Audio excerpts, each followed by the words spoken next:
Russia's Federal Security Service, FSB, has thwarted an attempt by Ukrainian intelligence, allegedly supported by NATO countries, to hijack a Russian nuclear-capable strategic bomber, the agency announced in a statement on Thursday. The FSB disclosed that Ukrainian intelligence agencies aimed to recruit a Russian military pilot with promises of money and Italian citizenship to fly a Tu-22M3 long-range strategic bomber to Ukraine. The Tu-22M3, a supersonic bomber capable of carrying nuclear and conventional weapons, is a key asset of the Russian aerospace forces. The Russian Federal Security Service has foiled another attempt by Ukrainian intelligence agencies to conduct an operation to hijack a Tu-22M3 strategic bomber of the Russian aerospace forces. The agency highlighted the involvement of intelligence agencies from NATO countries in the operation's preparation and execution. The FSB provided evidence showing the Ukrainian plan to offer the Russian pilot $3 million for the hijacking. A photo of the pilot's correspondence with a Ukrainian intelligence officer revealed the specifics of the offer. "You will get $3 million, the Ukrainian agent wrote.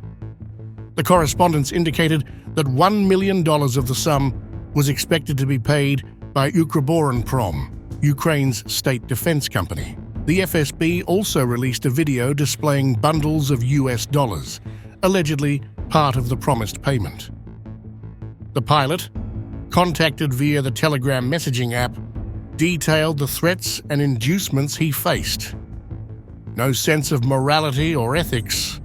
They asked me to set aviation equipment on fire and started to threaten my family members," the pilot said in the video.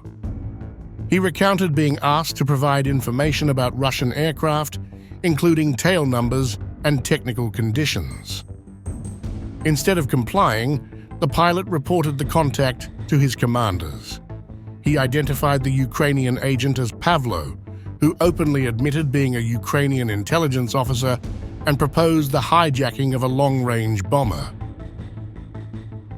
The information that Russian counterintelligence officers obtained in their operational game helped our army hit the Ozyonoy airfield of the Ukrainian armed forces, the FSB statement added, underscoring the broader implications of the thwarted plot.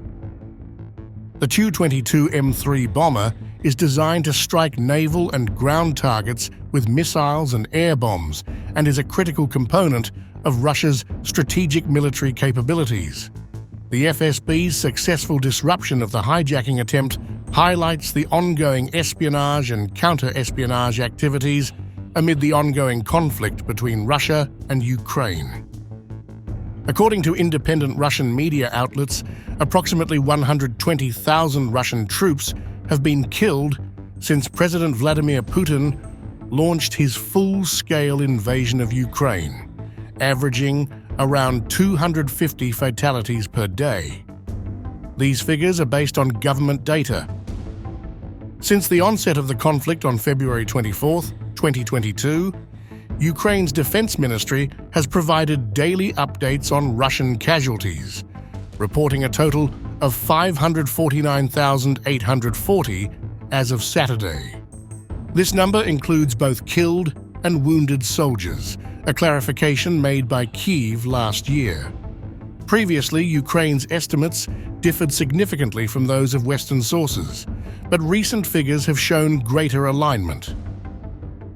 In a related development, a senior Russian official has indicated that the ongoing conflict necessitates revisions to Russia's nuclear doctrine. Deputy Foreign Minister Sergei Ryabkov's comments come amid increasing debate and concern over the doctrine, which permits the use of nuclear weapons if Russia perceives a threat to its sovereignty and territorial integrity. President Putin has maintained an ambiguous stance regarding the use of nuclear weapons. While he has claimed that they are unnecessary for achieving his objectives, recent tactical nuclear weapon drills have been conducted in southern Russia and with Belarus, a key ally. During the St. Petersburg International Economic Forum last month, Putin hinted at potential changes to the nuclear doctrine, describing it as a living instrument. This has further fueled discussions about the future direction of Russia's nuclear policy. The use of nuclear weapons is possible and exceptional, precisely in exceptional cases, in the event of a threat to the sovereignty and territorial integrity of the country. I do not believe that such a case has arisen, and there is no such need. But this is a doctrine, this is a living instrument, and we carefully watch what is happening in the world around us, and we do not rule out making some changes to this doctrine.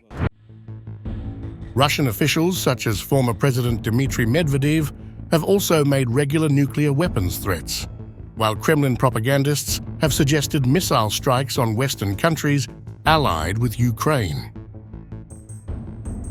Ryabkov explained to International Affairs that the war in Ukraine reveals the limitations of traditional nuclear deterrence, calling for new conceptual additions and amendments.